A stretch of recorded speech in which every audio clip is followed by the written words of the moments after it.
ఈరోజు లీవ్ ఉంటే ఇంట్లోనే ఖాళీ కూర్చున్నా. మొత్తం కూడా కొట్టేసింది. అరౌండ్ 3:30 ఆఫ్టర్నూన్ సార్ ర్యాపిడో లేదు ఊబర్ ట్రై చేద్దాం, చూద్దాం ఎక్స్పీరియన్స్ ఎలా ఉంటుందో అని వెళ్ళాను.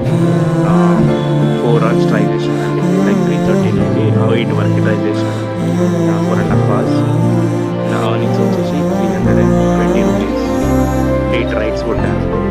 నా లోవర్ బ్యాక్ పమ్స్ లిటరల్లీ లైక్ అసలు సెన్స్ లేదు. దానికి వచ్చిన చాలా అంటే ఇప్పుడు మనం అనుకుంటాం కదా వీళ్ళు మనకన్నా ఎక్కువ అని చేస్తున్నారు ఆన్లైన్లో చూసుకొని, బట్ చాలా స్ట్రగుల్ ఉంది దీని వెనకాల. ఆఫీస్లో కూర్చొని ఈజీగా పర్ డే 1,500 to 2,000 రూపీస్ వస్తున్నాయంటే క్యాజువల్గా ఇదేం సరిపోతుంది, ఇది చాలా తక్కువ అని అనుకున్నాం. కానీ ఇక్కడ పర్ డే 1,000 సంపాదించాలంటే ఆల్మోస్ట్ 12 hours రోడ్ మీద ఉండాలి, ఆ ట్రాఫిక్ నుండి వెళ్ళాలి డే అండ్ నైట్. అప్పుడు కానీ చేతిలో 1,000 రూపీస్ పడవు. నాకు ఇప్పుడు మనీ వాల్యూ చాలా అర్థమైంది. Really I'm proud of